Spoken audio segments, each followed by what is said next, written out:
2026 সালের বর্তমান নিয়ম এবং ইতালীয় দূতাবাসের এম্বাসি অফ ইটালি, ঢাকা সাম্প্রতিক কার্যক্রম অনুযায়ী ভিএফএস গ্লোবালে নুল্লা ওস্টা বা ক্লিয়ারেন্সের কাগজ সহ ভিসার আবেদন জমা দেওয়ার পর ভিসা পেতে সাধারণত 15 থেকে 45 দিন সময় লাগে।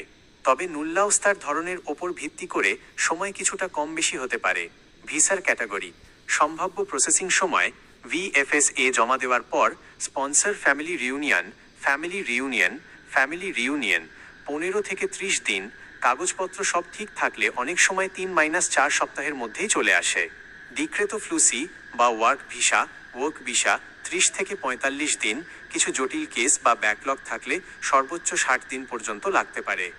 2026 সালের কিছু গুরুত্বপূর্ণ নিয়ম ও সতর্কতা: কনফার্মেশন অফ জব অফার, ইতালির নতুন ডিক্রিটো লেজে 145/2024 ও 2026 সালের নিয়ম অনুযায়ী আপনি পাসপোর্ট জমা দেওয়ার পর ঢাকার ইতালি দূতাবাস আপনার আবেদনটি প্রসেস করার সময় ইতালির স্পর্টেল্লো ইউনিকোপের ইমিগ্রেজিওনে বা অভিবাসন বিভাগ সরাসরি আপনার ইতালির মালিকের এমপ্লয়ের কাছে একটি কনফার্মেশন চাইবে। মালিককে অবশ্যই 15 দিনের মধ্যে সেই চাকরির অফারটি পুনরায় নিশ্চিত করতে হবে। মালিক সময় মতো কনফার্ম না করলে ভিসা হতে দেরি হতে পারে।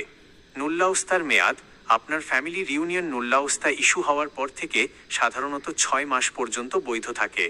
এই মেয়াদের মধ্যেই ভিএফএসএ ফাইল জমা দিতে হয়।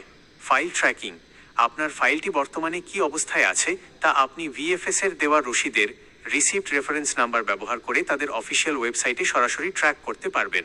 দূতাবাসের ব্যাকলগ বা অতিরিক্ত কাজের চাপের ওপর ভিত্তি করে এই সময় কিছুটা পরিবর্তন হতে পারে, তাই টিকিট কাটার আগে অবশ্যই পাসপোর্ট হাতে পাওয়া নিশ্চিত করা বুদ্ধিমানের কাজ হবে।